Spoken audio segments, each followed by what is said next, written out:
Hello! Magandang araw sa inyong lahat. So, read lang tayo ng nothing new naman. Anything goes kung ano yung mababasa ko dito sa comment section ng channel ko. So, ito kagabi, diba nag-upload ako ng video kagabi? Then may mga nagko-comment, no? Shoutout muna tayo. Sir Joseph Jimenez, hello. Ma'am Marilyn Carulasan. Hindi ko alam kung sino to eh. Isa tags, hindi ko mabasa yung tags, no? Shout out. Idol Bongo, pabayaan mo na yan. Importante na bubuking mo mga yan. Noon sa totoo lang nanood ako ng mga yan. Pero ngayon, hindi na dahil sa'yo ako nanonood talaga. Gusto ko na itong matawa ka na ginagaya mga ginagawa ng mga ghost hunters. Yung mamaya pag-usapan natin yung madalas kasing sabihin hayaan nyo na, 'di ba? Mamaya natin. Sabi ni Kaberks 12222, sabi niya, kupal ka kaya konti lang subscriber mo eh. Okay na 'yon. 'Di ba? Kaysa madami ang subscribers ko na ginagawa ko ay peke. Yun lang ba ang goal? Kaya ka nag-YouTube para sa mga subscribers? Bonus na lang yan eh. Kung dumami yung subscribers mo, ano ba yung ito yung gusto ko maintindihan, ano ba yung diwa ng pag-YouTube para sa akin? 'Di ba? Mag-enjoy tayo, sabihin natin yung gusto. Kasi yung iba kasi nasa pangkabuhayan levels yung darating naman yung time na yun eh, kung talagang yung pag-YouTube para sa'yo, 'di ba? Pero hindi mo dapat pinipilit 'yan. 'Di ba? Minsan kasi kaya nagfi-fail yung mga ibang wait lang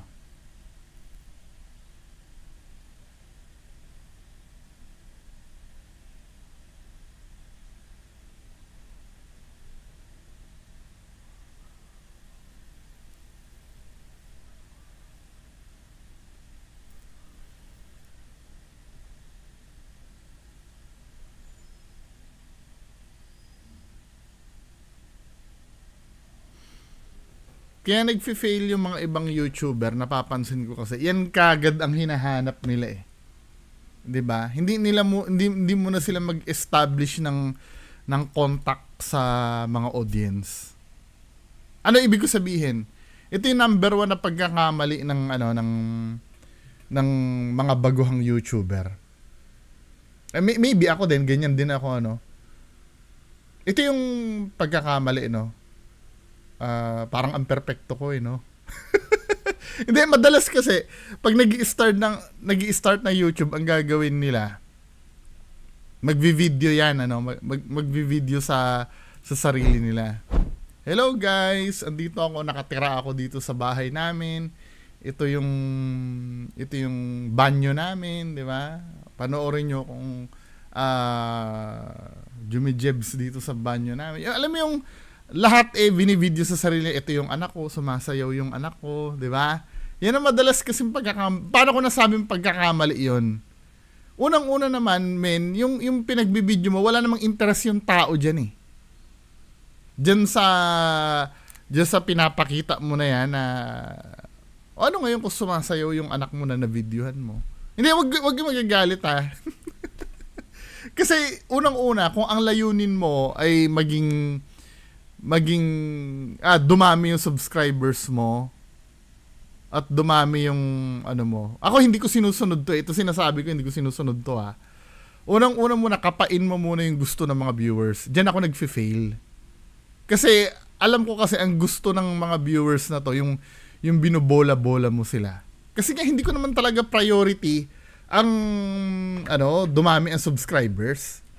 Paulit-ulit kasing sinasabi sa akin yan na kaya konti ang subscribers mo, ganito, ganyan, konti ang bla bla bla bla bla. 'Di ba? Konti ang hindi naman big deal 'yon. Unang-una, nafi-feel ko na mas successful ako. Alam mo kung bakit? Number one. Unang-una, number one. Galit na galit kayo sa akin eh. Ibig sabihin, may effect yung ginagawa ko talaga. Kahit ba iilan lang naman kayo na nanonood sa akin, yung, may fulfilled ako pag may pikon na pikon sa comment section. Priceless yun, men. Hindi matutumbasan ng ang kahit anong revenue sa YouTube. Yung nagkaroon ng impact yung sinabi ko sa inyo na pikon kayo lahat. Lalo na yung mga naghihigantihang channel ng mga idol nyo. Di ba? Just imagine, ako yung ginaganyan nyo, yung ini-small nyo na kaya konti ang subscribers nyo. Nagkakaroon ako ng impact dun sa mga idol nyo, men. At sa inyo din. Achievement yun. Pero yung pagiging katulad ng sinasabi ko, yung pagiging successful na YouTuber kasi, malayo-layo ako dun. Diba? Pero ang success ko, nakukuha ko kung gaano kayo nagre-react sa sinasabi ko. Kaya nga alam mo, ito with all due respect sa mga sa mga minamahal ko na supporter, kung meron man diyan sa parang failure ako pag wala ako nakikitang basher talaga sa comment section ko eh. Yes, I do admit na minsan nakakabwisit yung mga basher, pero doon ko na measure yung success ko dito eh. Pag may basher, ibig sabihin meron kang nasundot na feelings na na sensitive. 'Di ba? Doon sa mga sinasabi ko. Kaya hindi ko kahit kailan hindi ako natatalo kapag sinasabi niyo maliit ang views ko at subscribers ko. Okay lang 'yan. 'Di ba?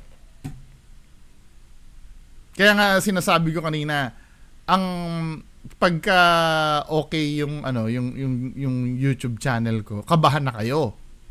Kasi maaaring ang ginagawa ko na lang dito sa YouTube i-please yung mga nanonood sa akin.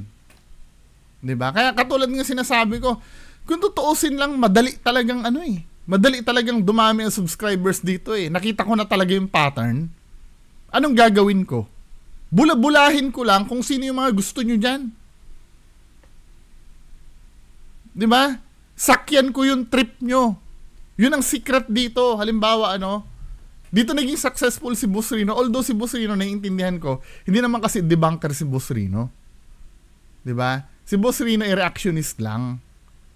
Ano ba ang trabaho na reaction? Kung ano lang yung nararamdaman niya pag nanonood dun sa video. Halimbawa, may pinalabas siyang video, Nox Top 5. Magugulat si Boss Rino. Parang nai-enjoy niya kasi ang mangyayari si Boss Rino kasi kasama niyong nanonood. Pero ako dito kasi may mission kasi ako dito. Sasabihin ko yung totoo. Yung reaction ko, sasabihin ko yung totoo. Fake. Ngayon kung mali yung sinasabi ko, latagan nyo ng argument yung mga ni-raise kong punto. Halimbawa, sinabi kong ganun fake yung multo kasi nakikita ko may anino. Paano nyo ika-counter yon? Tanggalin mo ang maskara mo? Wala, hindi na-address eh.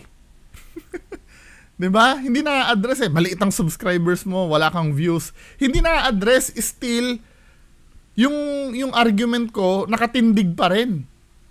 Na mali yung multo kasi may anino. Paano nyo lalabanan yon? Hindi, totoong multo yan. Bungo. Ganon dapat, kokontrahin nyo kung ano yung sinabi ko.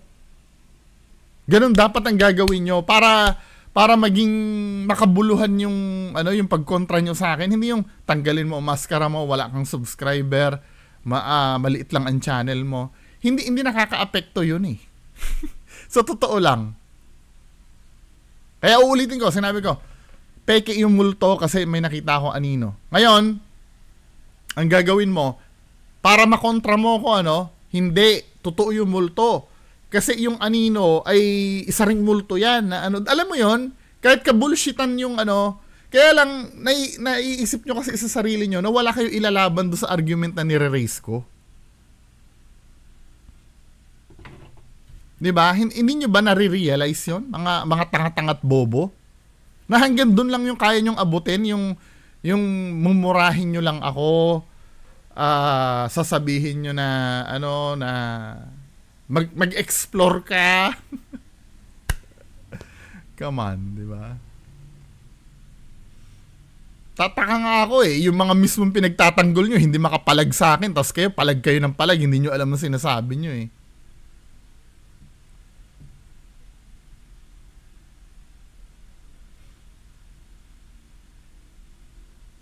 Sir Baksayan. Hello, Ma'am, Sir Amado Balisado, hello. Sabi ni Sir J.R. Manabat, pangit daw si Ed Kalawag, bakit gwapo ba si Donsky? Tingnan mo yung katulad niyan yung sasabihin yung pangit na wala naman sa argument. Okay lang sana kung ang tinutulig sa kay Donsky, ang pangit-pangit mo. 'Di ba? Okay lang sana kung ganoon eh. Para sabihan niyo ako na nagmamaskara kaya. Pero hindi naman yung tinutukoy eh. Ang tinutukoy yung video, pagiging peke. Anong kinalaman ng pagiging pangit doon? 'Di ba? Anong kinalaman ng pagiging pangit doon? Hello, Ma'am Herminia Yamazaki. Sabi ni Ma'am Mida kayo. Kaya dumadami ang bobo sa Pilipinas eh. Kasi minsan sa mga caption nila sa videos, mali-mali spelling nila. True to. Tapos simple words lang, hindi pa kayang basahin. Sana i-correct nila para hindi malito mga bata na makakabasa at manonood ng videos nila. Hindi sa nagmamagaling, ilagay lang sana sa tama para everybody happy, peace. Totoo ito. Ako, hindi naman ako nagsisik ng perfection eh. Kahit ako nagkakamali ako eh. Pero I'll make sure, pag nagkamali ako, i-address ko sa susunod na video. Hindi naman iiwasan yung pagkakamali na yan. Kahit mga sikat na YouTuber, nagkakamali din talaga. Tsaka hindi tayo perfecto. Walang matalino sa atin. Sa totoo lang. Siguro may mas angat ang pag-uutak. Pero yung kahit sino sa atin walang karapatan na magsabi na ako ang pinakamatalino. Kahit sa atin. Dahil lahat tayo may likas tayong kabubuhan. Ngayon, ang katulad ako, alam nyo ba na bobo ako mag-drive ng manual transmission? Hindi ako marunong mag-drive ng manual transmission. Hindi ko alam kung bakit. O kita nyo na? Daig pa ako ng mga bus driver talaga. Lalo na yung mga malalaking sasakyan, hindi marunong mag-drive noon. Yung mga malalaki. Tsaka mag-park. Kaya kadalasan motor na lang ang dala ko eh. Hindi talaga ako marunong. Yung manual, hindi talaga ako marunong ng manual. 'Di ba? Bakit yung mga jeepney driver ang gagaling? 'Di ba? Doon nag-i-excel sila. Ako, bobo ako doon sa part na 'yon. Wala naman talagang Wala naman talagang perpektong tao eh.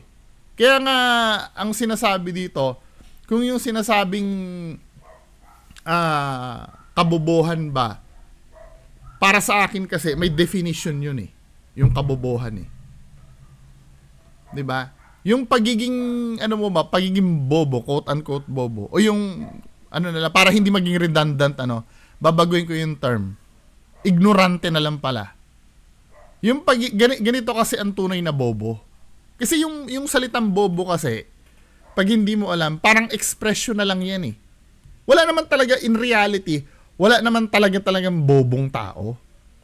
Wala naman talagang, pero expression kasi yun eh. It's like saying na ikaw, madalas ko example to eh. Kaya nga hindi na dedemanda yung yung mga tao na nagmumura. 'Di ba? Ganito hindi naman sa hindi na dedemanda, pwedeng unjust vexation. Pero ganito yung punto ko kasi.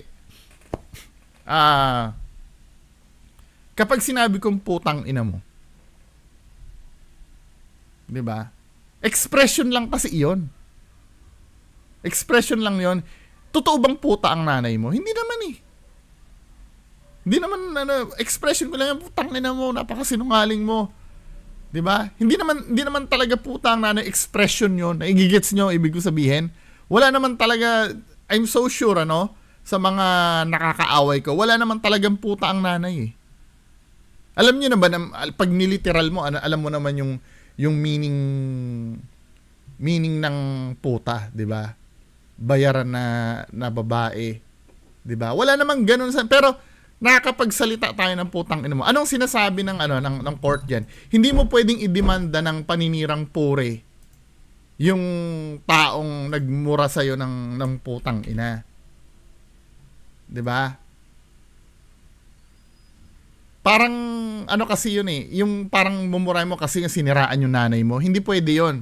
Kasi ayon sa yung alam niyo yung yung putang ina principle. Ito, jurisprudence sa pagsalita ng putang ina mo. Sabi ng Supreme Court kasi, the charge of oral defamation stemmed from the utterance of the word Agustin, putang ina mo.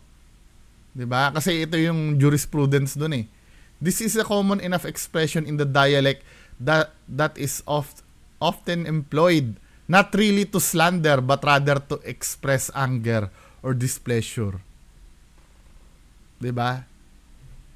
May expression kasi 'yon. Kung ihahalin tulad ko do sa word na bobo, wala naman talagang bobo. Expression kasi 'yon sa mga taong matitigas ang ulo. Now, saan ko ba ina-apply yung pagiging bobo na 'yan? Ang pagiging bobo kasi, alam mo nang mali ka sa pinaglalaban mo, pinipilit mo pa rin na maging tama.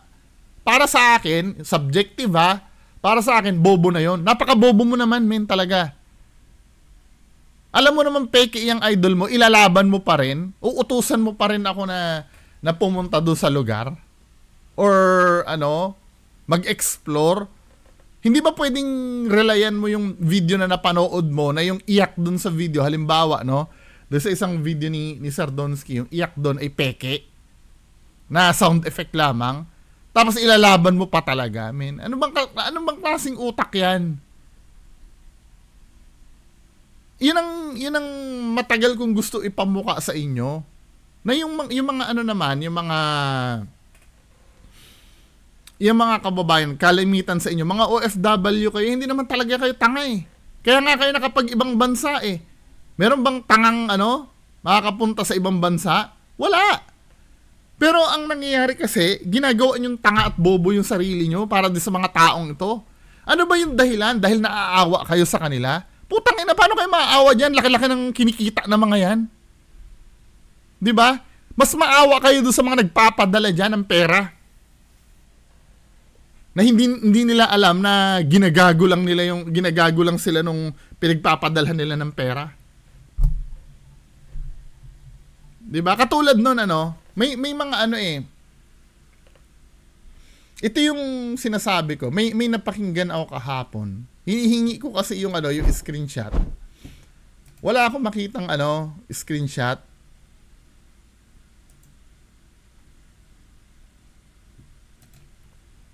Sana ba 'yan? Aha. Si Sir Leaf Ocampo yung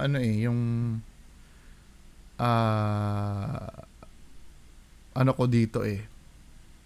Ano ba 'yon? Katulad nito, may narinig ako kahapon na magcha-charity vlog daw si Donsky. Doon pa lang alam mo may layunin na eh. Yung pagtulong wala akong pakialam doon. Pero ang silipin natin yung layunin. Katulad nito,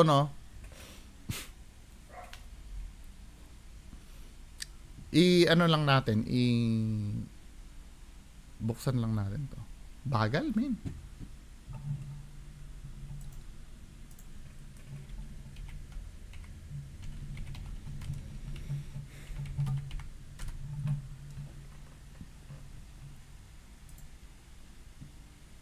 Katulad nito, panoorin natin to itong isang vlog ni Sardonsky.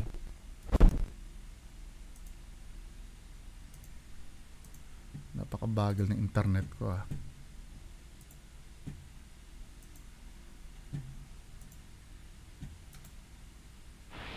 Ayun guys, dito tayo sa bahay. Tandaan mo ito si Sardonsky kasi ghost hunting videos ang meron to. Ghost hunting videos. Hindi ba kayo nagtataka, biglang nagkakaroon ng ganitong content, yung tutulong-tulong? Well, sinasabi ko, hindi naman masama yan. Diba? Kung may pero dito kasi, may layunin kasi siya na hindi ko naiintindihan eh. Ito yun. Yun. Hinangin to siya. Ganon siya. Tapos nung hinangin, nalaglag to ngayon yung ano. Ito yun. Yan. Hello. Ayun siya guys. Kawawa yung sitwasyon niya. Oh, kawewe. Tapos ito yung plywood na nalaglag. No, mahirap na nito ikabit kasi bulok na oh. Tingnan nyo guys. Bulok na oh. Oh. Wala na. Nako. Wala na. Ayun na. So 15 minutes to eh. I-shortcut na lang natin. Matapos pagkaawaan ni Idol Balon, no? So paano? Punta tayo sa hardware. So punta na kami guys. At i-update ko na lang kayo. At salamat sa lahat ng mga tumulong talaga. Oh, kita mo? Thank you. Ito yung ano. Shoutout nga pala no sa mga tumulong din sa aking mga paglalakad at mga Tingnan mo ha, kumukuha siya ng pondo sa ano niya. Hindi itong pagtulong niya na to, tandaan nyo, hindi nanggagaling ito sa sarili niyang bulsa. Sinabi niya salamat sa mga tumulong eh. Siya mismo nagsabi, di ba? Ito para sa akin uri ng panggagago to men eh. Kaya minsan ako, hindi naman ako magpapaka-plastic, may mga lumapit na sa akin na humihingi ng tulong. Pero ang ginagawa ko, yung mismong humihingi ng tulong sa akin, yun ang ikino-connect ko doon sa tutulong. Kailangan walang dadaan sa akin. Halimbawa, humingi ng wheelchair si ganire. 'Di ba? Tapos may kilala ako, let's say si Ma'am Nimpa Bartolome. 'Di ba? Ang gagawin ko, yung tutulungan ni Nimpa, silang dalawa mag-uusap, labas na ako doon. Yun na yung tulong na ginawa ko. Walang dadaan sa akin. Ito meno, 'di ba? Ang sabi niya magshi-shift daw siya sa charity vlog. Well, yung charity itself, walang masama 'yon. Pero ang tingnan niyo doon yung motive ng gagawin. Kung yung ipang-charity niyan ay ihihingi lang naman sa inyo, 'di ba? Ay ginigisa kayo sa sariling mantika niyan. Tapos ang bidang-bida siya. Ito, tulungan natin. Tara, bili tayo sa ano ba? Kaya nga sa dinami-dami ko na natulungan dito, bibihira akong magsabi dito na may tinulungan ako talaga. Kasi nakakahiya yun, men. Ibo-broadcast ko. Ako yung tumulong. Tapos sa iba naman pala galing yung pera. Maraming nangyaring ganyan. Ito doon sa mga tumutulong, hindi ko sinasabi na wag kayong tumulong. Wag kayong magpadala ng pera. Hindi ko sinasabi yon. Pero halimbawa, pag may mga ganitong kabullshit na na senaryo, hingin nyo na resibo. Hindi dahil sa pagiging madamot yun eh. Mamimake sure nyo lang na yung talagang binigay nyong pera ay mapupunta doon sa tinulungan. Hingin nyo na resibo o kung yung sukle binigay na doon sa tinutulungan, ipa-video na binibigay yung pera doon. Diba? Maging naman kayo, maging ganito kayo sa pera. Hindi laging puso ang pinapairal dahil sinasamantala na kayo ng mga yan. Ganyan na nangyari kay Francis Leo Marcos noon. Milyones ang pinapadala ng mga OFW. Tapos ang ibibigay ni FLM na bigas, halagang lang, half kilos lang sa 10 tao. Milyones ang nakolekta. O kanina na napunta ay palibasa kasi yung mga tumutulong. Hindi, wag mo na akong padala na resibo. Basta binigay ko sa inyo yan, ipangtulong nyo yan. How sure are you na pinantulong nila yon? At hindi pinangbili ng mga gamit-gamit nila sa bahay nila. 'Di ba? Yan ang iisipin nyo. Well, okay lang naman yun. Halimbawa ko, ibibigay ko itong pera para sige, sa'yo na yan, Donski. Pang happy-happy mo. Okay lang sana kung gano'n eh. Pero kung ibibigay mo yung pera para dun sa tinutulungan, mag-isip na kayo. 'Di ba? Kung may tutulungan kayo, yung mismong tao yung kontakin nyo, hindi yung nagagay. Nangyari na yan kay Raymond Goes Adventure. Kung hahalokayin nyo yung mga videos ko kay Raymond, nagbago na si Raymond eh. Pero si Raymond Ghost Adventures dati, ganyan ang gawain. May magpapadala ng 20 mil sa kanya. Tapos bibili lang ng ng isang sakong bigas. Magkano yung isang sakong bigas? Tapos yung groceries.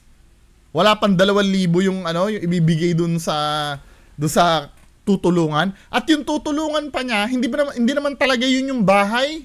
Nagpaawa lang dun sa kasi nakausap ko yung may-ari ng lupa eh.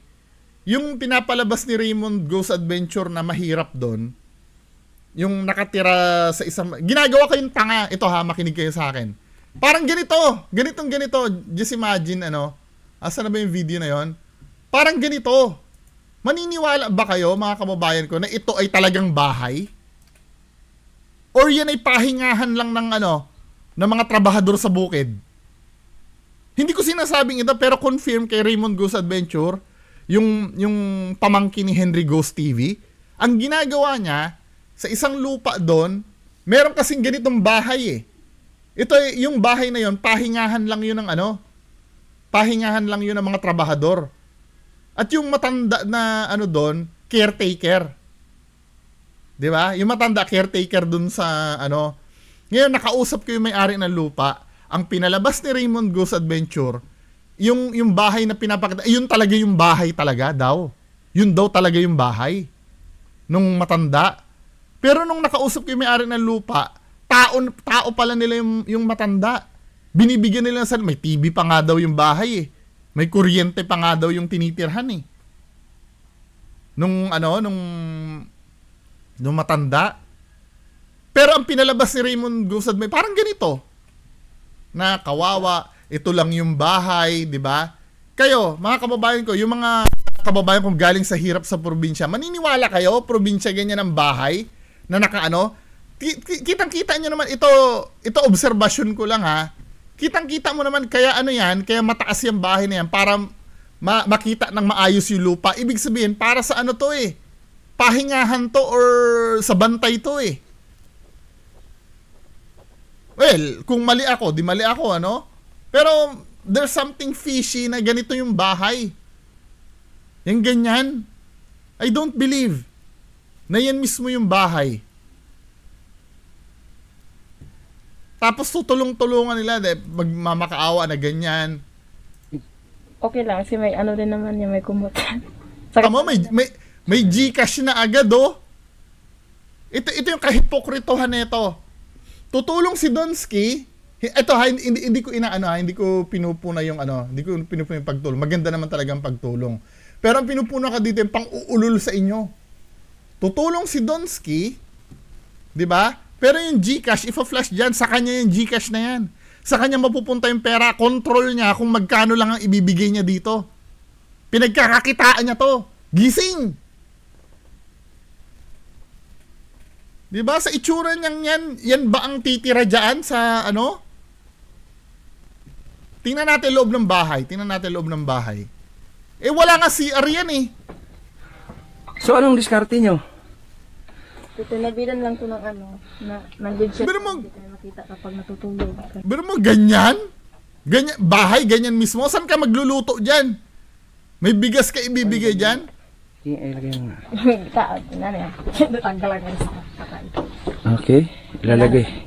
Sabay flash ng GCash oh. Panggagago to. Panggagago tong ginagawa na to.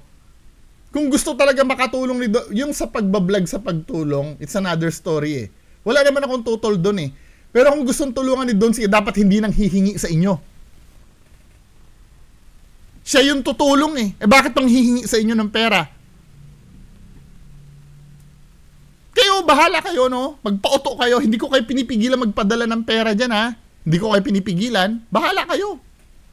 Ubusin nyo yung pera nyo dyan. Magpakatanga kayo. Yun ang gawin nyo, magpakabobo kayo dyan. 'Di ba? Yan ang sinabi niya eh, magcha-charity vlog daw siya eh. Siya lang ang mag-chat tapos manghihingi ng pangtulong sa inyo. Ginagawa kayong tanga.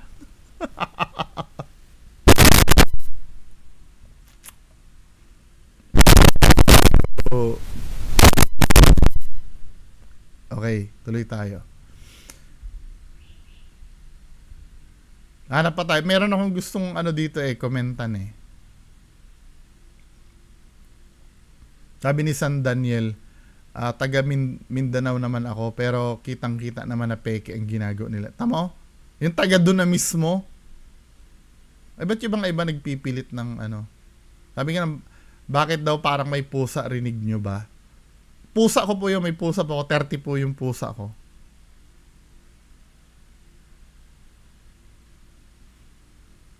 Sabi nga ni Charlie De La Cruz, Sir Bungo, totoo ba yung bandido? Hindi nga totoo yon. Hindi totoo. Meron sabing gano'n, yan, pero sila Alpha, hindi daw namin i-debunk dalawa ni Sir Ed Calawag, sila Alpha. Ba't kayo papadebunk yung yung mga bandido kay Ed Calawag? Anong kinalaman ni Ed Calawag sa mga bandido? Mga ghost hunter ang dinidebunk Ay, nako. Tsaka umami na po kasi sila, mga grupo ni Alpha Go Siron. Umami na po yun. Umami na yun. Paulit-ulit na lang tayo dun Bakit ko i-debunk ang mga umami na?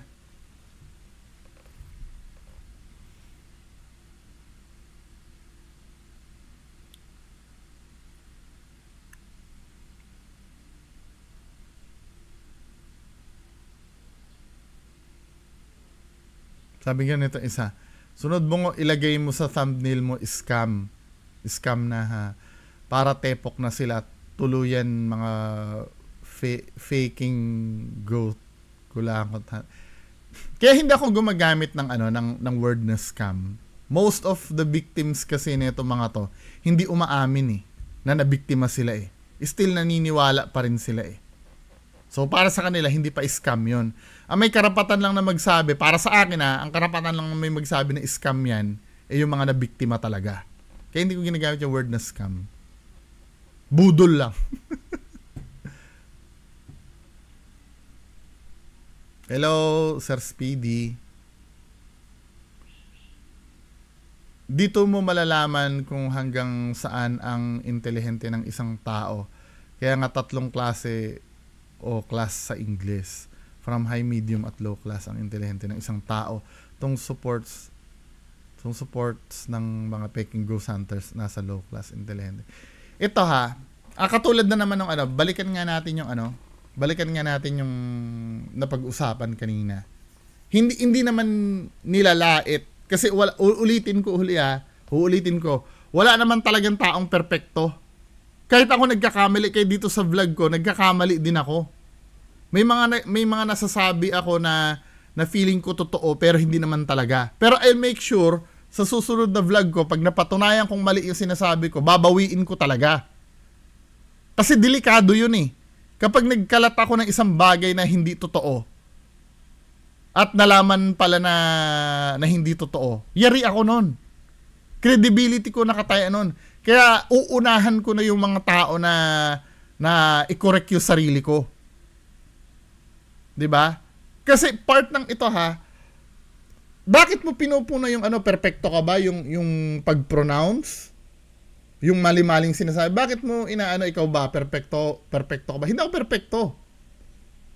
Kaya lang, yung mga idol nyo, influencer yan Trabaho nila na magsalita sila ng hindi kasinungalingan.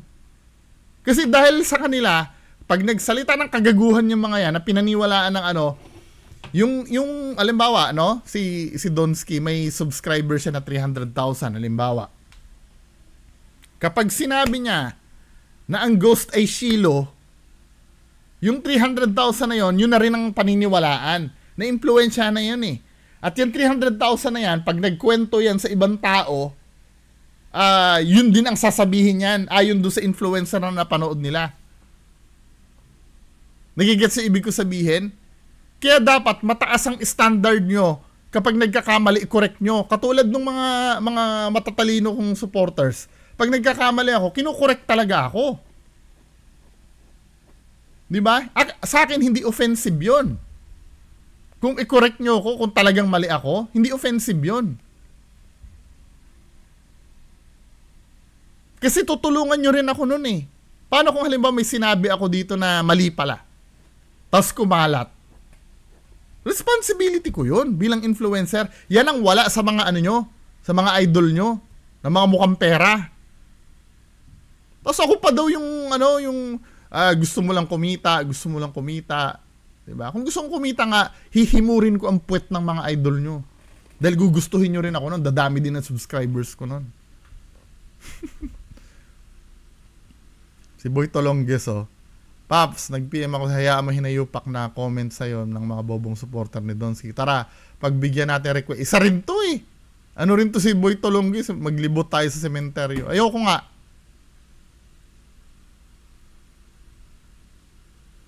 Sabing ganun, tama Mi Pinto. Sino ba tong bugok na to? Si Toto Tamayo. Sabi ni Toto Tamayo, tama, may pinto, pero alakang point. Oo, tama ka. Dapat di nga pinapansin gaya mo, pero papansin ka ng papansin. Ano daw?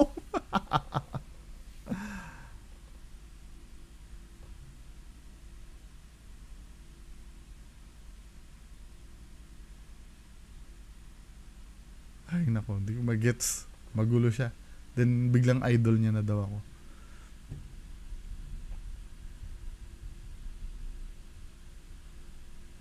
Sabi niya, Sir Bungo, baka yung Cinderella na yan ay isa sa mga ghost hunter na dinidebunk mo, sir. Kasi grabe yung galit. Oo nga Kawewe naman ako.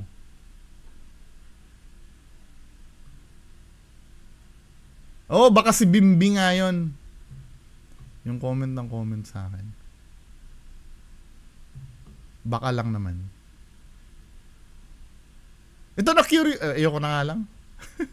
May sasabihin ako sana. Sige na nga. Napansin ko lang naman to. Wala naman akong dito. Wala naman akong ibig sabihin dito. So next video na nga lang. Next video na lang. Baka mamaya isyuhan pa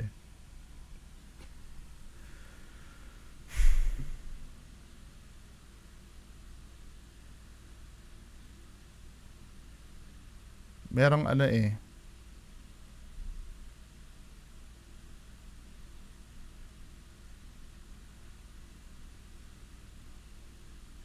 sabi nga ni Lionheart,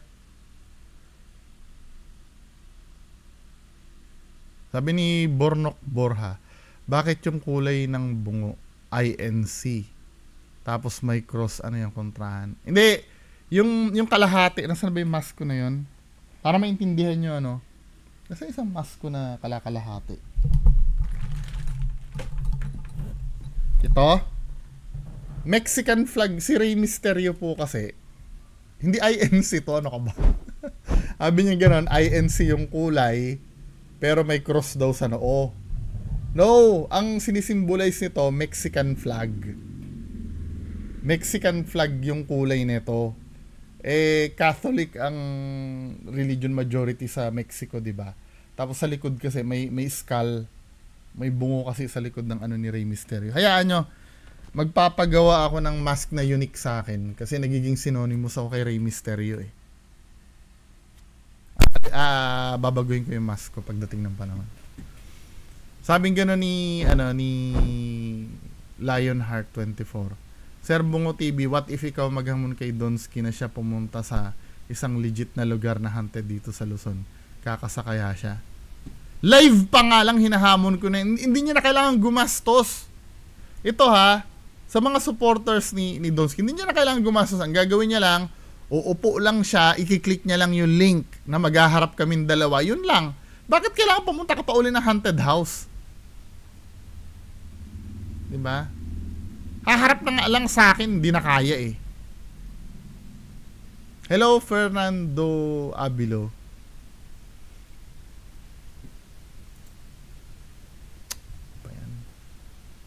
Ano na naman?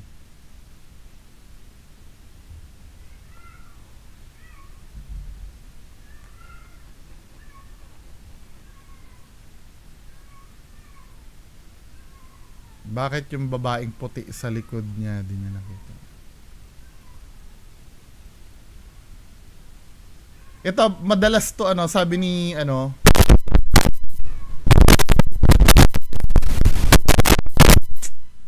sabi ni J. Anthony Fernandez, liitan daw yung screen. Hindi nga po pwede. Hindi tayo papasok ng fair use pag malakas ang screen dahil nga yung video ko po ay hindi naman dinesign para panoorin mo yung content nila. Ginagawa ko lang namang reference yung video nila. Para pumasok tayo sa fair use, ganun po talaga ako mag-react. I'm so sorry po. Yes, may ibang YouTuber na gumagawa ng full screen, pero sila po yun. Para wala na akong sakit ng ulo. Sana maintindihan nyo po.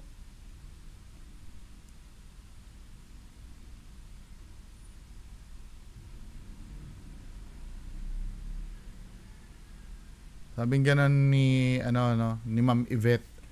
Bakit sila lang ba? Yung iba din fake Huwag siguro tayo magmalinis, guys. Same lang content. Iba nga sobrang makapanira para may mai-content. Anong kinalaman nun? Ang pinag-uusapan fake video.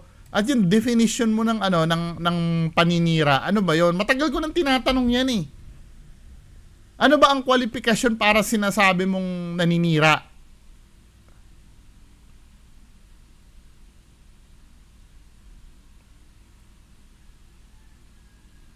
Yan na naman si Derek Frank Coheronimo. Gago. Oh, hinahamon na kita ng harapan. Hindi ka nagre-reply.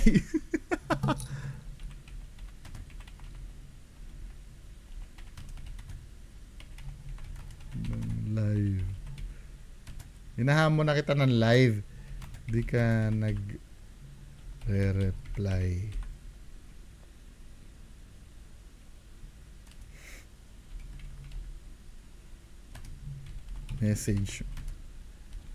Message mo ako schedule.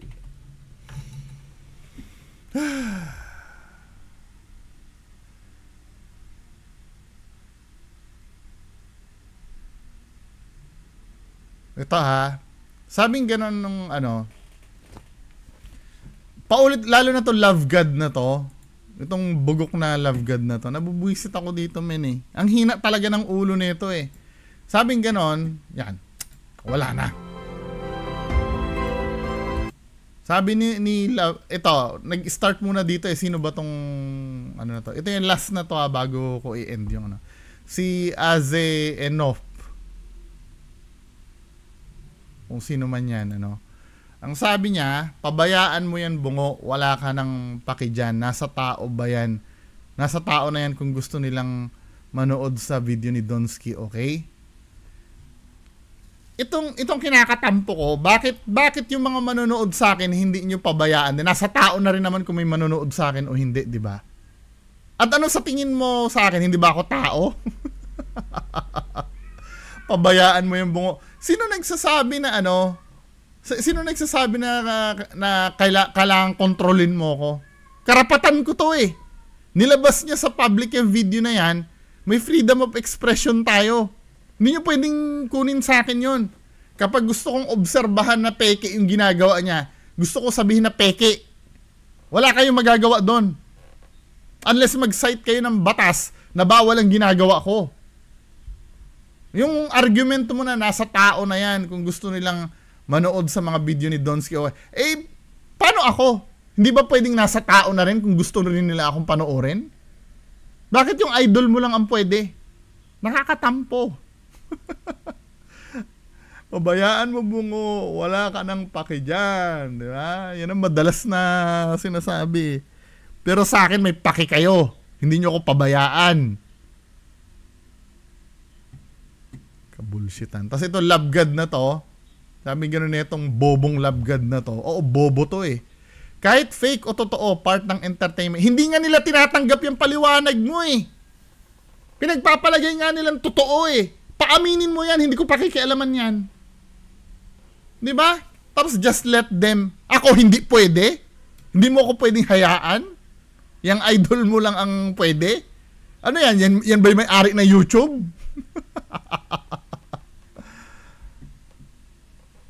Diba? Sobrang bobo.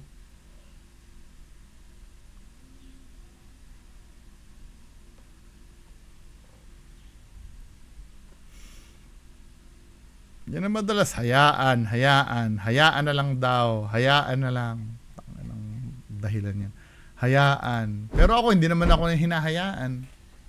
Hahayaan nating mangulol ng tao. Ano bang ginagawa ko para pigilan nyo? Naninira. Ano ba yung sinira ko? Hindi nga ako harapin ng mga kung sinisiraan ko sila eh. Baka kayo, pag siniraan kayo, sugurin nyo yan. Diba? Anyway, mga kababayan ko, yan lang po muna. Maraming salamat. Bye-bye.